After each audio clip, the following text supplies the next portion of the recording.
Bonjour tout le monde. Alors aujourd'hui je vais faire la vidange tant attendue de cette Mercedes C200 CDI W203. Je crois qu'elle a 6,5 litres de capacité d'huile avec le filtre. Je lui ai pris pas trop cher, mais un truc qui me semble pas trop mal. J'y connais pas plus que ça, mais j'ai pris voilà, de la 540 Manol Céramique Ultra. Je pense pas qu'elle sera blanche, hein, pas déconner, mais elle est peut-être un peu plus performante. Enfin, dans tous les cas, je crois que elle n'a pas été faite depuis plusieurs années, la vidange. Donc là, on va faire une remise à niveau. Le petit truc qui m'enchante pas trop, c'est que je n'ai pas un accès direct au bouchon de vidange. Ça m'énerve. J'ai l'impression qu'il faut que j'enlève tout ce cache. Oui, je sais, j'ai pas regardé le tuto avant. Je sais pas exactement comment ça se passe. Ça, c'est juste pour un support de cric, un point de levage, quoi.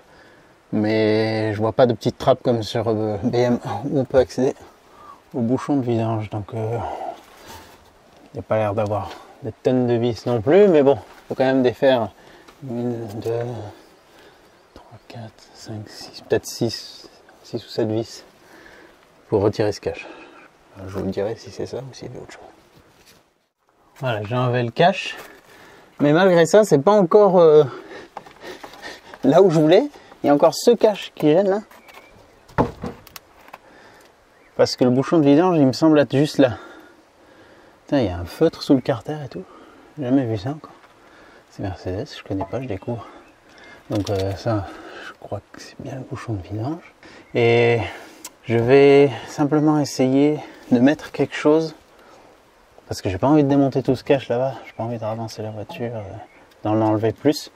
Donc je vais essayer de mettre juste un truc pour que ça fasse couler l'huile vers moi dans mon bac à vidange. Genre une petite goulotte je vais faire. Et ouais, c'est un peu spécial comment c'est foutu. Franchement, ils auraient pas pu mettre une petite trappe là sans deck, c'est pas compliqué à faire ça.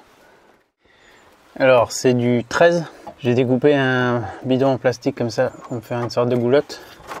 Donc je vais desserrer et dès que je retire le bouchon, je mets ça en place. Et là ça va couler après dans mon bidon de récupération d'huile.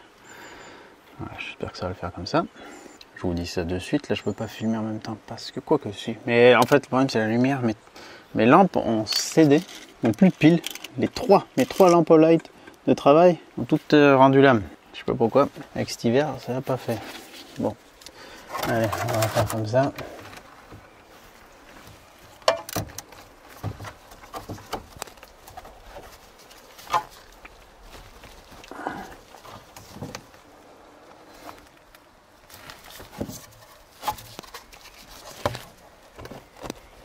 C'est quoi ça? C'est ultra serré, bon ça. Comment ça se fait? Pourquoi c'est si serré?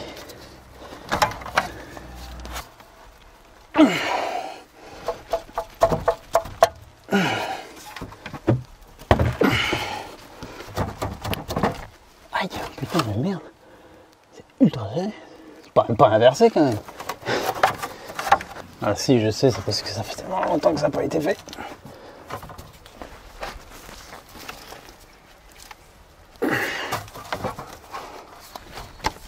Voilà. Et en plus, il n'y a pas de jauge d'huile sur ce moteur, j'aime pas ça. Enfin, comme sur la mienne, mais j'aime pas ça.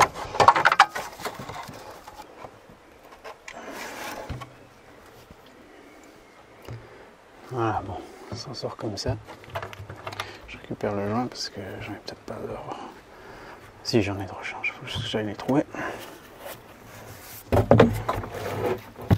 Voilà, bon, je laisse s'écouler cette huile on ne peut plus noire. Oh putain, là elle est bien noire. Puis on va défaire le filtre à huile.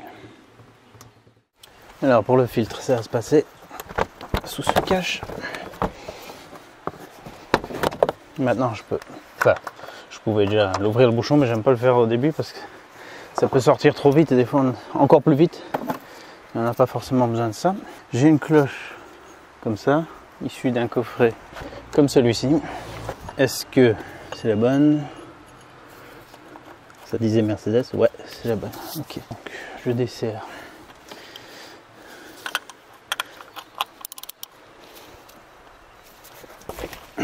Voilà.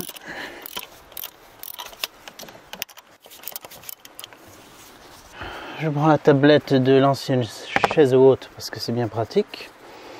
Alors attends. On enlève. Ça vient avec le filtre? Ouais. Tac. Voilà, emplacement.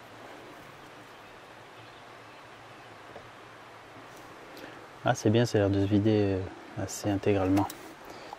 On prend le filtre neuf avec les joints neufs. Il y en a 3. On peut essayer de les repérer, comme ça on est sûr de ne pas oublier. Alors un petit en bas, un moyen ici et un grand en haut. Putain, lui, il est... Oh, lui, il est tellement noir, nom de Zeus. Enfin, c'est normal. Je vais chercher un petit tournevis pour les sortir. Je vais retirer le filtre. Hop. J'aime bien enlever et remettre tout de suite. On remet un peu d'huile dessus sur le neuf pour que ça le graisse au montage. Bah bon, enfin, de toute façon tout va être huileux, donc c'est pas vraiment grave, mais bon, c'est une bonne habitude à prendre. Ça se trouve, le moteur est tout gras juste à cause du joint supérieur. Ouais. Putain, il a l'air bien aplati celui-là. Voilà. Dans un monde idéal, j'aimerais bien nettoyer toutes ces pièces, faire tout beau, tout propre avant remontage. Mais bon. Là, c'est déjà essayer de faire un petit rattrapage. Et idéalement, il faudrait revidanger la voiture dans pas très longtemps pour rincer cette huile qui va presque servir d'huile de nettoyage. Voilà, on le remet en place. On met le filtre neuf. Il est symétrique en principe. On le met à fond. Voilà. Et on le remet en place. Je sais pas si c'est le joint supérieur qui fuyait et qui rendait tout le reste du moteur gras, mais c'est vraiment dégueu là-dedans. Ça a vraiment coulé jusqu'en bas, tout est noir. Plus qu'à revisser. Il est indiqué 25 Nm sur le couvercle, enfin sur le porte-filtre. Je vais déjà l'amener en butée. Ça va forcer un peu parce qu'on a le joint qui descend. Et puis après, ça arrive genre en butée et c'est là qu'on mettrait 25 Nm. Sinon on serre raisonnablement. Hop, je récupère ma clé.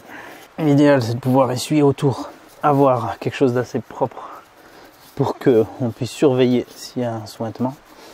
Si c'était le cas et qu'on n'a pas serré au couple, on remettra un petit peu de serrage.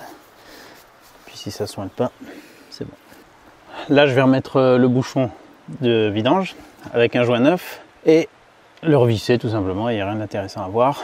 Il y a encore un petit filet d'huile, je vais attendre encore un petit peu, mais je vais refermer et après on va passer au remplissage. Passons au remplissage avec cette huile céramique. Ah ouais, elle est assez blanche. Je pense qu'elle n'est peut-être pas ultra concentrée en céramique, mais en tout cas elle a un aspect assez laiteux. Tiens, il est petit le goulot de remplissage. Alors la couleur. Elle est assez claire, elle n'est pas très blanc. Oh putain, oh putain, putain. Ouais, c'est vrai que ça descend pas si vite. Il faut pas que je le colle parce que sinon ça bouche. Ouais, donc c'est vu comme c'était noir, que ça soit un peu clair, ça fera pas de mal. Bon, alors 6 litres 5. Enfin, je vais déjà mettre 6 litres. Puis après, j'essaierai de voir au tableau de bord. Je sais même pas comment on fait pour voir le niveau, mais voilà, je regarderai ça. Et après, je ferai la pointe si besoin. Voilà, c'est fait. Alors, c'est un peu fastidieux parce que ça se remplit lentement. Il faut bien garder l'œil. J'ai fait déborder un coup parce que justement, je regardais la couleur et puis boum, ça dégueule. Putain. Pas très pratique. Donc, je vais éponger tout ça.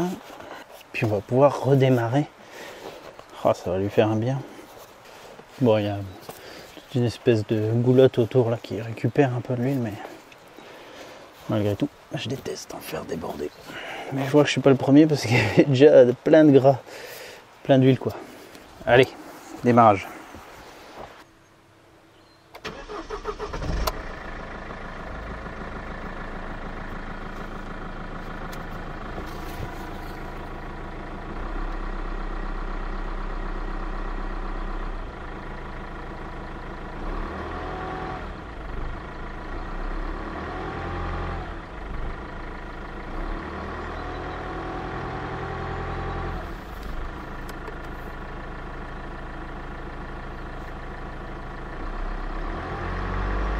Ah là, la jauge, elle me dit, enfin le truc il me dit niveau d'huile, moteur, pas si le moteur tourne. Bon bah ok, je vais juste faire circuler là.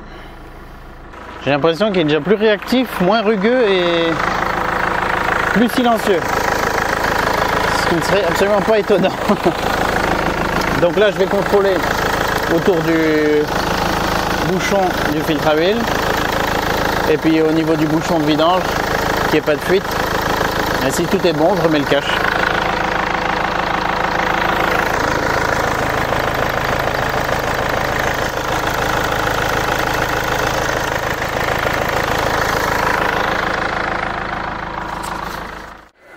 Voilà, c'est fait, j'ai remis le cache en bas. Regardez qu'il n'y a pas de sointement. On remet ça. J'ai mis le contact pour voir s'il peut me mesurer le niveau d'huile. Ouais, respecter le temps d'attente. Combien de temps faut attendre? On fout ça. Il faut attendre combien de temps?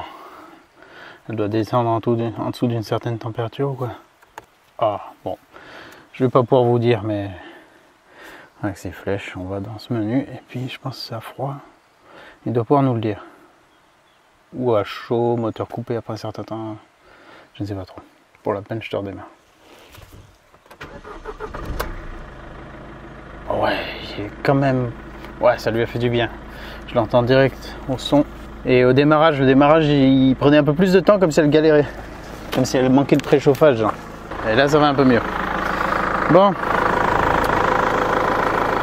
Je lui ferai un coup de propre aussi ici. Il faut que je lui refasse les feux.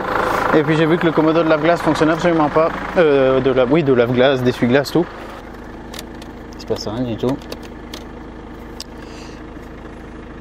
Donc voilà, j'ai encore 2-3 trucs à faire, mais après, je crois qu'en moins elle pourra passer le CT sans être certain d'avoir une défaillance majeure. Voilà, c'est en faisant qu'on fait. Donc, vous avez vu, c'est pas très compliqué. C'est pas le plus pratique avec ce cache en dessous. C'est sûr que d'avoir une fosse, ça aide énormément. Si vous n'avez pas de fosse, ça va être un peu plus chiant, mais c'est quand même réalisable. Vous pouvez tout à fait le faire vous-même. Et voilà, juste faites gaffe à contrôler le niveau les jours qui suivent et faire la pointe si nécessaire par rapport à ce que vous dit l'ordi de bord. Allez, à très bientôt dans une autre vidéo. Je vous souhaite bonne vidange. Ciao, ciao. Et mon moment préféré maintenant, ranger tout ce bordel. Surtout tout ce qui est gras, l'huile et tout. Ah, je déteste ça.